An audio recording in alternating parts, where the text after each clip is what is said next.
La première étape est de sélectionner le contrat à terme que nous voulons négocier. Dans cet exemple, nous prendrons une position simple sur le CGB, le contrat à terme sur obligation du gouvernement du Canada de 10 ans. Pour sélectionner le CGB, allez d'abord dans le menu déroulant intitulé Type, puis sélectionnez Contrat à terme.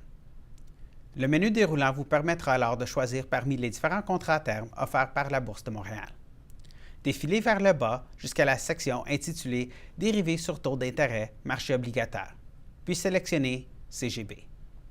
Dans le menu déroulant situé juste à droite, sélectionnez Contrat à terme, puis cliquez sur Go. Dans la rubrique Portefeuille, qui apparaît plus bas, nous effectuerons 4 choix.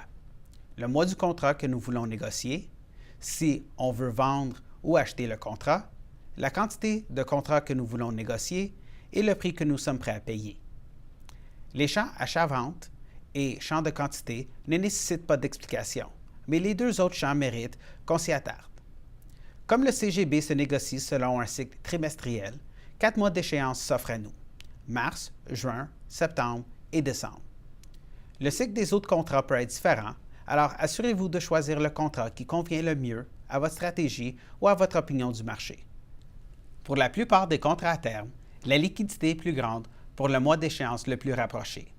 Alors, si vous souhaitez négocier les mois d'échéance plus éloignés du contrat, assurez-vous que le volume est suffisant pour la quantité de contrats que vous souhaitez négocier. Enfin, vous devez déterminer le type d'ordre que vous utilisez. Un ordre au marché, qui sera exécuté au cours actuel, ou un ordre à cours limité, qui sera exécuté uniquement à un prix égal ou plus avantageux que celui que vous indiquerez. Si vous avez choisi un ordre au marché, vous n'avez rien d'autre à faire. Votre ordre sera exécuté au cours du marché. Dans le cas d'un ordre à cours limité, vous devez indiquer le prix que vous êtes prêt à payer dans le champ Limite et le délai de validité de votre ordre dans le champ Durée. Le champ Durée comporte 2 choix: ordre d'un jour et valable jusqu'à révocation.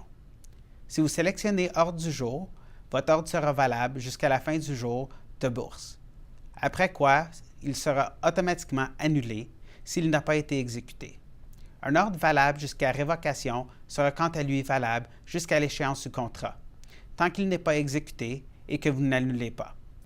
À titre d'exemple, nous prendrons une position sur le CGB en achetant 10 contrats au cours du marché pour l'échéance la plus rapprochée, soit le contrat de septembre 2013.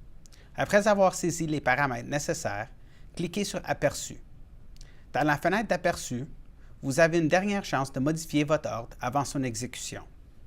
Cet écran vous permet aussi d'obtenir un aperçu du coût de la transaction en fonction de la commission et du pouvoir d'achat requis estimé. Le pouvoir d'achat requis estimé correspond au capital qui devrait être réservé à la marge initiale nécessaire à la négociation du contrat. Les mêmes étapes permettent également de prendre une position sur le contrat avec un ordre à cours limité ou de fermer une position avec un ordre au marché ou un ordre à cours limité.